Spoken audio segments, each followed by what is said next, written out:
और कैसे हैं आप लोग? तो कल से आपका जेपीएससी का फॉर्म भरा जाएगा और आज है आपका हैप्पी वैलेंटाइन डे। तो मेरी ओर से सभी को हैप्पी वैलेंटाइन डे। आज भर का आपके पास रेस्ट है, जितना वैलेंटाइन मनाना है मना लीजिए, जहाँ घूमना है घूम लीजिए। कल से फॉर्म भराएगा, ठीक है ना। 15 फरवरी से कल से फॉर्म भी भराएगा और कल से आपका पढ़ाई भी शुरू करना, पढ़ाई शुरू कर ही दिए होंगे, लेकिन जो नहीं शुरू किए वो शुरू कल से करना पड़ेगा आपको, ठीक है। तो 15 फरवरी है कल से आपका फॉर्म भरना शुरू हो जाएगा, तो चलेगा 15 मार्च तक। तो सब बहुत लोगों का फ़ोन आया था कि थोड़ा सा डिस्कस कर लिया जाए कि फॉर्म भरने में कुछ है जो समस्या आ रही है, कुछ टेक्निकल पॉइंट में बात कर लेते हैं। लेकिन मेरा सबसे पहले कहना है, सबसे पहला तो आप ये काम कीजिए कि जेपीएससी का जो विज्ञापन है उसको अच्छे से पढ़ लीजिए। 1 बार 2 बार 3 बार 4 बार पढ़ लीजिए विज्ञापन को अच्छे से पढ़ना चाहिए, विज्ञापन को अच्छा से पढ़ना चाहिए। पहला बात, अगर संभव है तो विज्ञापन का प्रिंट आउट निकाल लीजिए, उसमें सिलेबस भी आपके पास है, ठीक है, तो अच्छे से आप पढ़ लेंगे। तो आज का जो हम क्लास है शुरू किए हैं, इसमें टॉपिक आपका है कि जेपीएससी फॉर्म भरने में सावधानियाँ, ठीक है। ये वास्तव में ये वीडियो उसके लिए है जो थोड़ा सा नए स्टूडेंट हैं। पुराने वाले लोग जो सब मठाधीश लोग हैं 40 साल वाले, उनको समस्या नहीं होगी, क्योंकि वो उतना बार पीटी मेंस इंटरव्यू दे चुके हैं कि उनके लिए फॉर्म भरना एक बच्चों का खेल जैसा है। लेकिन जो नए बच्चे हैं 20 से 25 साल के लेके 5 साल के बाद परीक्षा हो रही है, इसका मतलब कि जब परीक्षा हुई होगी, जो 19-20 साल के होंगे आज 25 साल के हो गए होंगे, तो उनके लिए एक्चुअली ये है 10 पॉइंट रखे हैं। ये 10 पॉइंट सावधानियाँ हमको बरतना है जेपीएससी फॉर्म भरने में। तो पहला बात तो बोल ही दी आपको हम कि भैया सबसे पहले जेपीएससी का फॉर्म है उसको पढ़ लीजिए, विज्ञापन खुद से, यूट्यूब में किसी का देख के नोटिस कीजिए, उससे अच्छा खुद सेल्फ उसका विज्ञापन अच्छा से पढ़ लीजिए। संभव है तो उसका जो विज्ञापन उसको प्रिंट आउट निकाल के अच्छे से पढ़ लीजिए। अब समस्या आती है तो लाल पेन से वहाँ टिक लगा लिए कि यहाँ दिक्कत हो रहा है, और किसी आसपास अगल बगल में आपके जो सीनियर हैं, टीचर हैं, उनसे बात कर देख लीजिए। सबसे जो पहला बात यहाँ पे करना है वो पहला जो बात है वो बात है नो डॉक्यूमेंट्स। नो डॉक्यूमेंट्स, पहला जो बात है वो है आपका नो डॉक्यूमेंट्स। तो पहला आपका बात है वो आपका है नो डॉक्यूमेंट्स। कोई भी डॉक्यूमेंट्स आपको नहीं भेजना है। इसका मतलब क्या हुआ कि जेपीएससी का फॉर्म भरिए और फॉर्म भरने के बाद उसको प्रिंट आउट निकाल लीजिए। प्रिंट आउट निकालिएगा 2 कॉपी में, और 2 कॉपी में प्रिंट आउट निकाल के अपने पास सुरक्षित रख लीजिए। उसको फॉर्म को भेजना नहीं है। इसका मतलब है कि पहले क्या होता था, अभी हाल में बीपीएससी तक ऐसा होता था। बीपीएससी में क्या था पहले कि फॉर्म भर दीजिए ऑनलाइन, उसका प्रिंट आउट निकाल लीजिए, फिर उसको अच्छे से फॉर्म में चिपका के और बीपीएससी के एड्रेस पे भेजिए स्पीड पोस्ट। लेकिन ये प्रक्रिया अब झारखंड में एक बार हुआ था, पहले झारखंड में एक बार हुआ था, भेजना था, लेकिन अब खत्म हो गया। अब आपको कोई भी डॉक्यूमेंट्स नहीं भेजना है। मतलब जो परीक्षा का फॉर्म है और साथ में जो डॉक्यूमेंट्स है उसका जो विवरण है वो खाली देना है, आपको कुछ भेजना नहीं है। सिर्फ ऑनलाइन भर के उसको रखे रहिए, जब मेंस या इंटरव्यू आएगा तो आपको काम आएगा। तो कोई डॉक्यूमेंट्स आपको नहीं भेजना है। ये तो आपका सबसे पहला बात हो गया, ठीक है। दूसरा जो बात है,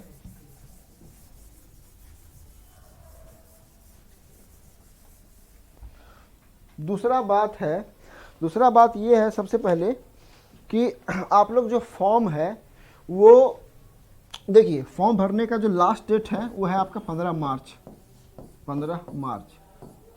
लेकिन मेरा ये आपको सजेशन है कि कल 15 फरवरी से लेके 5 मार्च तक आप अपना फॉर्म भर लीजिए।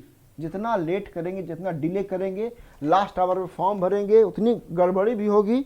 और अगर मान लिया जाए फॉर्म, कभी कभी ऐसा होता है कि 15 को लास्ट डेट है, लोग 15 का ही फॉर्म भरता है, बहुत लोग ऐसा होता है, और उल्टा पल्टा भर के आ जाएगा। उसके बाद बैठ में हाय करेगा कि ये हो गया, साइबर कैफे वाला ये गलती कर दिया, पिता का नाम में अपना नाम पिता का नाम कर दिया, डेट ऑफ बर्थ में आज का डेट डाल दिया, बहुत सारा होता है।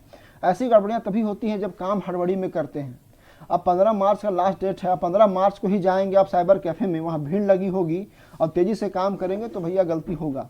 तो मेरा एक सजेशन है सावधानी बरतने के लिए कि आप लोग क्या कीजिए, आप लोग 15 फरवरी मतलब कल 15 फरवरी से लेकर के ठीक है 5 मार्च तक अपना काम खत्म कर लीजिए। जे 20 दिन बहुत है। जेपीएससी हाँ थोड़ा एक समस्या हो सकती है उनके साथ जिनका कि डॉक्यूमेंट्स नहीं होगा, उनके साथ समस्या हो सकती है। तो खैर वो भी जिनका डॉक्यूमेंट्स है वो अपना आराम से 5 मार्च तक तेजी से फॉर्म भर लीजिए। लास्ट आवर का वेट नहीं करे। लास्ट आवर में सर्वर नहीं चलेगा, सर्वर क्यों नहीं चलता है? क्योंकि होता क्या है लास्ट में बहुत भार बढ़ जाता है। समस्या हो सकती है उनको जिनका कि डॉक्यूमेंट्स रेडी नहीं, जैसे कि मान लिया जाति प्रमाण पत्र है, आवासीय प्रमाण पत्र है, आय प्रमाण पत्र है, ईडब्ल्यूएस का है, डॉक्यूमेंट्स रेडी नहीं होगा या बनवा रहे होंगे तो उनको दिक्कत होगा। लेकिन जिनको ये दिक्कत नहीं हो तो पहले काम कर लीजिए, भर लीजिए। वो कर लेंगे तो एक भार भी कम हो जाएगा। और जिनका डॉक्यूमेंट से प्रॉब्लम है वो अपना आराम से 10-12 मार्च तक, लेकिन 10-12 मार्च तक हार्डली आप ये काम कर लीजिए। तो दूसरी बात तो थी आपकी कि आप अपना फॉर्म भर लीजिए। हम सब लिख के लाए हुए हैं कि इसमें कि आपको अच्छे से एक चीज़ बता दें। परीक्षा आपकी 2 मई की होगी, ठीक है। बहुत लोग परीक्षा भूल जाते हैं, परीक्षा आता है और ख़त्म हो जाता है, पता नहीं चलता है। जितनी बातें आप बोल रहे हैं आपको हंसी आ रही होगी, लेकिन होता है बहुत लोग पता चलता है कि मेरा परीक्षा कम था। खैर अब तो ज़माना हो गया ऑनलाइन का, तो पहले ऐसा होता था कि एडमिट कार्ड आकर रखा हुआ चला गया, परीक्षा के निकल गया, चलता था 1 महीना के बाद। तो आपकी परीक्षा, हाँ, और परीक्षा 2 मई को ही होगी। कोई ज़्यादा विवाद तो नहीं है इसमें। एक विवाद हमको लग रहा है एज वाला, जो कि जेपीएससी ने गलती किया है। जेपीएससी को एज देना चाहिए था 2011 से 16 के बीच। 11 वाले, 12 वाले, 13 वाले, 14 वाले, 15 वाले, 16 वाले को सही में दिक्कत है, उनको बेचारा उनको मिलना चाहिए था, लेकिन उनको नहीं मिल पाया। तो हमको लगता है कि ये विवाद एक ठो है, लेकिन इससे अफेक्ट नहीं होगा, चूँकि अगर उन लोग को एज मिल जाता है तो इसी डेट में कर लिया जाएगा और एग्ज़ाम ले लिया जाएगा। मतलब अभी फरवरी है, मार्च है, अप्रैल है, इसको भी अगर उन लोग को एज मिलता है तो अच्छी बात है, मिलना चाहिए। हम सपोर्ट करते हैं इसका। मोराबादी में, बाबू वाटिका में लोग गए थे पर्सनल, सो हमको फ़ोन भी किए थे। कुछ फिनंशियल हम भी सपोर्ट कर देंगे, कुछ पैसा भी सपोर्ट कर देंगे। और सही बात है, मिलना चाहिए किसी का अधिकार। अब जब मान लिया जाए कि छठी जेपीएससी को लड़का इंटरव्यू दिया और वो बाहर हो गया एज के चलते, तो उसका तो अधिकार छीना जा रहा है ना। सरकार तो छीन रही है अधिकार, जो छीनने का प्रयास कर रही है, तो ये गलत है। 2011 से लेकर 16 तक मिलना चाहिए, इसका हम समर्थन करते हैं। कुछ आर्थिक सहयोग भी हम सपोर्ट करेंगे और इसको आप लोग मिलिए, कोर्ट के माध्यम से मिले या जेपीएससी के माध्यम से मिले या कार्मिक के माध्यम से या सरकार। हमारा सीएम हेमंत है तो हिम्मत है वाली बात है। हमारे सीएम इतने अच्छे हैं, जाके मिलिएगा तो हो सकता है कि मिल जाए। तो ये सब होने के बाद 2 मई को परीक्षा हो जाएगी। जो ये सोच रहे हैं कि हम आराम से तैयारी करेंगे, 2 मई परीक्षा नहीं होगा, रेट बढ़ेगा, वो भूल जाए। परीक्षा 2 मई को ही होगी और मेंस भी सितंबर लास्ट में हो जाएगा। इसमें कोई किंतु परंतु नहीं है। तो ये 2 बात है, 2 सावधानी ये रखें कि अपना डॉक्यूमेंट्स भरने वाला। तीसरा बात थोड़ा सा इसी में हम चर्चा करते हैं हेल्पलाइन नंबर का। हेल्पलाइन नंबर जारी किया है, तो हेल्पलाइन नंबर का भी आपको सपोर्ट लेना चाहिए, ठीक है ना। हेल्पलाइन नंबर यूट्यूब और सब वीडियो देख ही लेंगे, लेकिन हेल्पलाइन नंबर भी आपको देखना चाहिए। तो हेल्पलाइन नंबर आपका है, जेपीएससी का हेल्पलाइन नंबर है आपका 94 है, 3130 है, ठीक है, और उसके 1636 है। एक और नंबर है आपका 94 3130 और आपका 1419 है, 1419 है। 94 जो है सो कॉमन है, 3130 कॉमन है, यहाँ पे 1636 है और 1419 है। ये आपका जेपीएससी का हेल्पलाइन नंबर है। ये आपका जेपीएससी का हेल्पलाइन नंबर है। इस नंबर को भी लिख लीजिए, इस नंबर को भी नोट कर लीजिए। और अगर आपको कुछ समस्या आती है जो हम लोग बताने में सक्षम नहीं हो सकता है, क्योंकि अपना आयोग का बात है, कुछ उसमें ऐसी बातें भी होंगी जो शायद हमको भी ना पता हो, या कुछ आप ऐसी गलतियां कर रहे हैं कोई सॉल्यूशन नहीं हो हमारे पास या किसी और के पास, किसी जो जितने यूट्यूबर हैं उनके पास, तो इसमें फिर काम आएगा आपको हेल्पलाइन नंबर। मान लिया फॉर्म भर रहे हैं, कुछ गलती हो गया, या डॉक्यूमेंट्स के लेवल पे मान लिया जाए कुछ ऐसा मिस्टेक हो गया या नहीं है, चाहे आवासीय हो या ईडब्ल्यूएस का कुछ बात है, और जिसका ज्ञान हम लोग को नहीं है, यूट्यूबर को नहीं है, तो ये इसमें सपोर्ट करेगा आपको आयोग। तो जेपीएससी का आयोग का जो हेल्पलाइन नंबर है, ये आपका हेल्पलाइन नंबर है, इसको लिख लीजिए और इस पे इसको कॉल कीजिएगा और कॉल करके सहायता मांगिएगा। नंबर देख लीजिए फिर से 9431301636, 9431301419, ये आपका जेपीएससी का हेल्पलाइन नंबर है। तो ये हो गया दूसरा। तीसरा बात हो गया। अगला जो बात है कुछ लोग कॉल किए थे कि हम लोग एपियरिंग वाले हैं तो क्या हम लोग फॉर्म भर सकते हैं, तो आपके लिए है कि नहीं। जिनका no degree no form, degree नहीं है तो आप फॉर्म नहीं भर सकते हैं। नो डिग्री नो फॉर्म है ना, नो फॉर्म मतलब फॉर्म आप नहीं भर सकते हैं। अगर आप बीटेक कर, एक लड़का, चूंकि इसलिए इसको पॉइंट पर रखे ना, एक लड़का कल कॉल किया था, वो लड़का डिप्लोमा किए हुए है 3 साल का, डिप्लोमा 3 साल का किए हुए हैं और वो हिस्ट्री से रांची से ही डिग्री ले रहा है। तो वो बोला कि हम जेपीएससी का फॉर्म भर सकते हैं कि नहीं, तो उनके लिए आंसर है नहीं। चूँकि आपने डिप्लोमा 3 साल का कर रखा है, शायद कुछ था उसका ट्रेड, हम भूल गए, कुछ पॉलिटेक्निक था, ट्रेड याद नहीं है, तो उसमें 3 साल का डिप्लोमा वो किए हुए हैं, तो 3 साल का डिप्लोमा तो वो किए हैं, लेकिन डिग्री उनके पास नहीं है। डिग्री वो 3 साल का वो भी कर रहे हैं, शायद लास्ट ईयर में ही है, लास्ट ईयर में ही शायद हैं या जो भी होंगे, तो वो नहीं भर पाएंगे। अगर आपके पास अभी तक डिग्री नहीं आई है तो आप नहीं भर पाएंगे, इसमें कोई किंतु परंतु नहीं है, ठीक है। अब आइए डॉक्यूमेंट्स वाला बात है, जो आपका जातीय आवासीय से बनने का है, सब डॉक्यूमेंट्स है, उसका बात देख लीजिए। तो जेपीएससी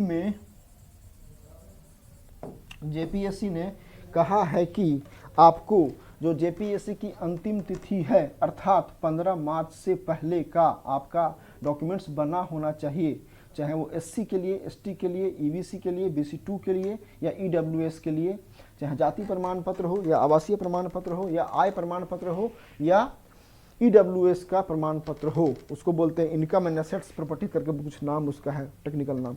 तो ये प्रमाण पत्र आपका बना होना चाहिए परीक्षा से पहले, ठीक है ना। परीक्षा से पहले अगर आपका एक्सपायर हो गया उसकी वैलिडिटी, तो फिर से उसको जाकर प्रज्ञा केंद्र में या अपने ब्लॉक में दौड़ के करवा लीजिए। डॉक्यूमेंट्स का काम है, देखिए ध्यान रखिएगा तो फंस जाएंगे चक्कर में।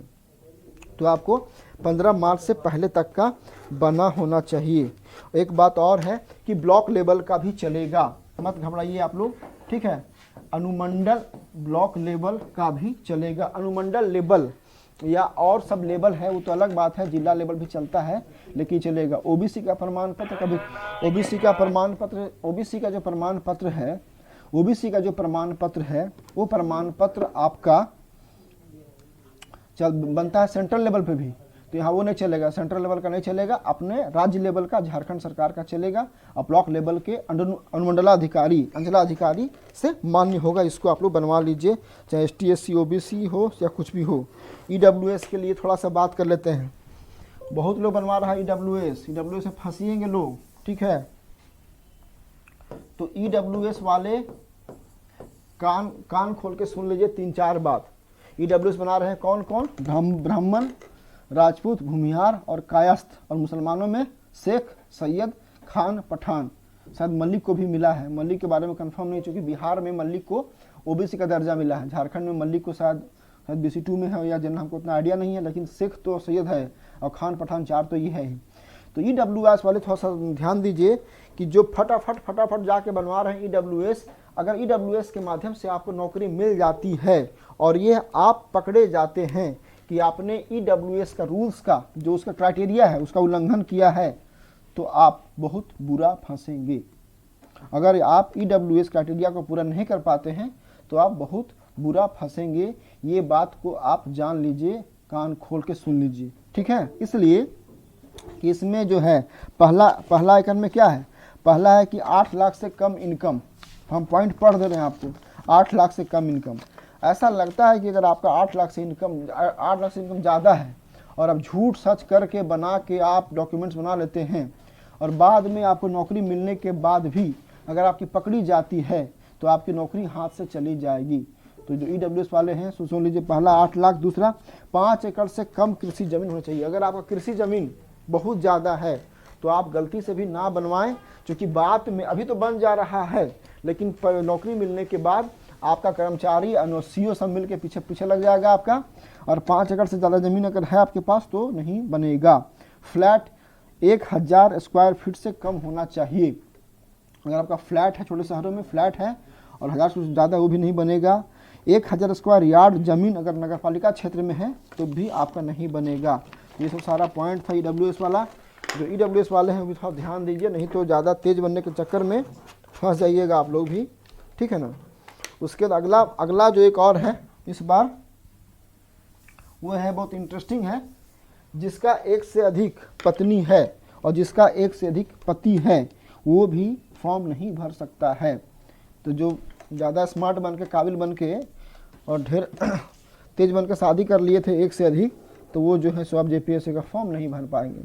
और जो वैसी महिलाएं जो ज़्यादा आधुनिक बनती हैं और वैसी महिलाएं जो ज़्यादा काबिल बनती हैं, 2 पति रखी हुई हैं, तो वो भी JPSC का फॉर्म नहीं भर पाएंगे। ये इस बार का क्राइटेरिया है। ये थोड़ा सा हमको लगता है कि इस प्रकार का उद्देश्य है कि जो एक से अधिक विवाह हो रहा था समाज में, उसको डीमोटिवेट करने का उद्देश्य रहा होगा सरकार को, हमको ऐसा लगता है। और होना भी नहीं चाहिए। हम तो अब बोल रहे हैं कि बस एक से अधिक पत्नी नहीं और 2 से अधिक बच्चा भी नहीं। अब आप देखिएगा, आएगा 2-4-5 साल में आ जाएगा कि अगर आपका 2 से अधिक बच्चा है तो आप उसका, वो जो बच्चा है उसको भी नहीं मिलेगा नौकरी में कुछ। इसलिए आप लोग देख लीजिए। तो ये है आपका एक स्पोर्ट्स वाला जो है, ये थोड़ा सा हम विस्तार से नहीं बता पाएंगे क्योंकि वीडियो लंबा हो जाएगा।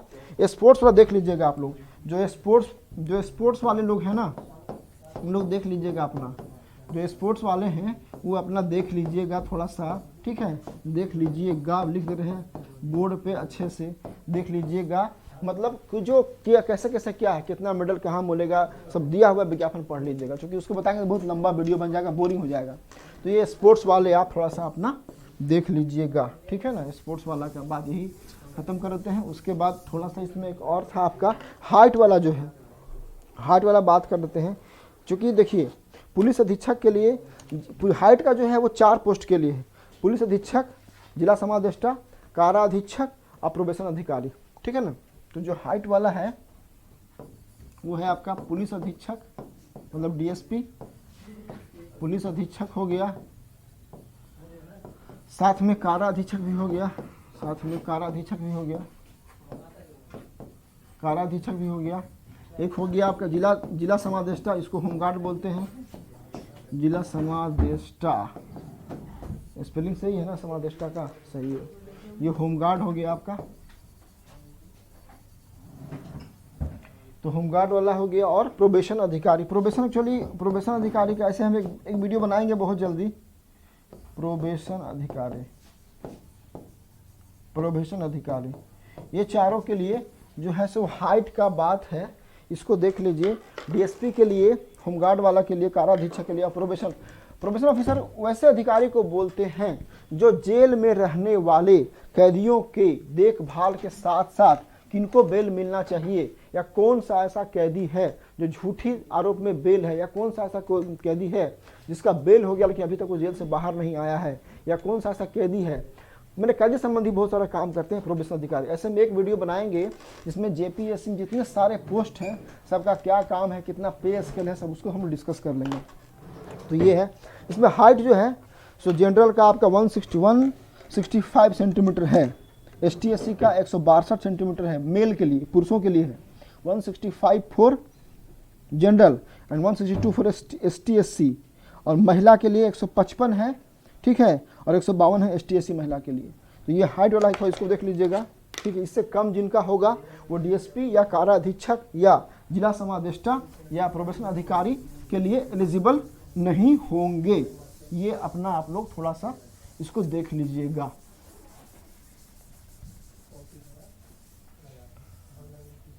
इसको देख लीजिएगा, ठीक है। कट ऑफ भी देख लीजिए, कट ऑफ भी है, कट ऑफ कितना बनेगा। तो ये तो खैर कट ऑफ जनरल है, और उसके बाद EWS है, इसका आपका 40% है, 40% मिला के है, 40% दोनों मिला के है, 40% जो है दोनों मिला के है, अलग अलग, पहले अलग अलग था, इस बार दोनों मिला के पेपर 1 पेपर 2 साथ में मेन सब मिला के है, ठीक है ना। BC2 का जो कट ऑफ है वो आपका 36.5 है, 36.5 है। EBC का ही अगला एक और नाम है आपका BC1 है, इसका कट ऑफ आपका 34% है, सबका है। ST/SC का, ST और ST का आपका 32% है। और प्रिमिटिव ट्राइब ग्रुप, जो आदिम जनजाति है, प्रिमिटिव ट्राइब्स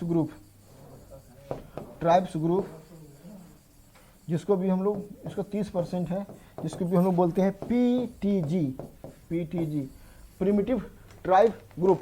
वैसे आदिम जनजातियाँ, ठीक है, जो चाहते हैं JPSC में पार्टिसिपेट करना, तो उनके लिए मात्र 30% ही है, ठीक है ना। तो general EWS 40%, BC2 36.5%, EBC 34, ST/SC 32, opportunity tribe groups आपका ये 30% है। तो एक तो ये हो गया ये आपका आदि जनजाति। शुल्क कम ही कर दिया गया है हेमंत सरकार ने, अब शुल्क कम कर दिया गया है। 600 था जनरल का, 100 रुपया आ गया है, 150 था 50 पे आ गया है, तो अच्छी बात है। जो 500 रुपया बचा है उस 500 रुपये अपना खाइए पीजिए या कुछ किताब खरीद लीजिए या जो करना है कीजिए। ये हो गया आपका, इधर हो गया। एक और लास्ट अंतिम है, सबसे महत्वपूर्ण, सबसे वेरी वेरी इंपॉर्टेंट, ठीक है ना। अब जो अंतिम है वो सबसे इम्पॉर्टेंट है, इसको थोड़ा सा हम लोग देख लेते हैं और अपना इस खत्म करते हैं। तो अंतिम आपका है कि आईडी पासवर्ड संभाल के रखें, प्रिंट आउट रखें उसको। आपका जो फॉर्म भरेंगे, फॉर्म भरने का सारा जितना प्रोसेस होगा वो हर प्रोसेस का प्रिंट निकाल लीजिएगा और अपने पास एक फाइल में रखिएगा, क्योंकि ये मेंस के टाइम में, मेंस में नहीं तो इंटरव्यू में बचिएगा नहीं, इंटरव्यू में आपको जमा करना पड़ेगा सारा आईडी पासवर्ड, ठीक है ना। तो आपका और एक थोड़ा सा पूछे एनओसी वाला कर लेते हैं।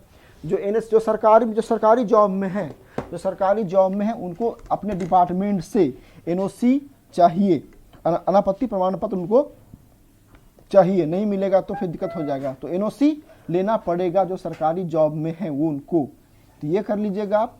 दूसरा बात कर लीजिएगा कि सारा डॉक्यूमेंट्स को अच्छे से रखिएगा प्रिंट आउट निकाल के। और यहाँ पे मेरे साथ अभी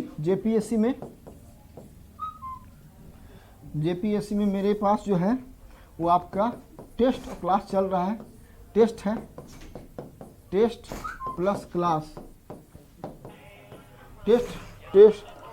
टेस्ट प्लस क्लास चल रहा है। टेस्ट चल रहा है ऑनलाइन, क्लास चल रहा है ऑनलाइन ऑफलाइन दोनों। ऑनलाइन चल रहा है मोबीशाला ऐप पे और ऑफलाइन चल रहा है अभी दिल्ली में आस्था आईएएस में। तो वैसे लोग जो दिल्ली में हैं वो दिल्ली के मुखर्जी नगर में पोस्ट ऑफिस के पास आस्था आईएएस है, वहाँ आ करके हमसे मिल सकते हैं, क्लास कर सकते हैं। वहाँ पे खोटा का क्लास चल रहा है, जेपीएससी पीटी पेपर 1 2 सारा क्लास चल रहा है, क्लास कर सकते हैं। और बाकी क्लास ज्वाइन करना है ऑनलाइन तो मोबीशाला ऐप है, ऐप का नाम है आपका मोबीशाला, MOBISHAALA मोबीशाला। और इंस्टीट्यूट का जो कोड है, वो है आपका JOHA7777। मोबाइल नंबर है 95999624 और 827। तो मोबाइल नंबर दिया हुआ है 9599624827। इंस्टीट्यूट कोड आपका है जोहा 7777। ऐप का नाम मोबीशाला है। इसमें सारी क्लासेस चलती हैं ऑनलाइन क्लासेस चलती हैं, आप जुड़ सकते हैं। टेस्ट भी चल रहा है मोबीशाला ऐप पे बहुत कम फीस में 999 का पैकेज है टेस्ट का, वो आराम से आइए। और 26 टेस्ट 26 जो है सो आप टेस्ट दे सकते हैं मोबीशाला ऐप पे। 2 टेस्ट हो भी गया है संडे को, ठीक है ना, 2 टेस्ट जो है सो होगा, सॉरी, और बाकी टेस्ट जो है सो 24 टेस्ट आपका और होगा। तो ये आप देख लीजिए, ये सब आपका है। टेस्ट चल रहा, क्लास चल रहा है। खोटा भाषा क्लास करना है तो खोटा भाषा क्लास आप कर सकते हैं ऑनलाइन भी, और ऑफलाइन क्लास करनी है तो आप आस्था आईएएस मुखर्जी नगर में चलिए। रांची में भी क्लास चलेगी, थोड़ा सा बंद वहाँ पे है, देखते हैं। हजारीबाग में थोड़ा सा टेस्ट के लिए सोचे हुए हैं, टेस्ट पीटी और मेंस का, तो वहाँ खुलेगा तो कुछ होगा तो उसके लिए बाद में बात करेंगे, ठीक है ना। ये आपका नंबर है 9599624827। कॉल मत कीजिएगा, मैसेज कर दीजिए, व्हाट्सअप कर दीजिएगा, कुछ आपको समस्या होगी कुछ होगा तो, ठीक है। और बाकी कुछ होगा तो हम लोग देखते हैं। आज के लिए इतना ही, ठीक है। All the best.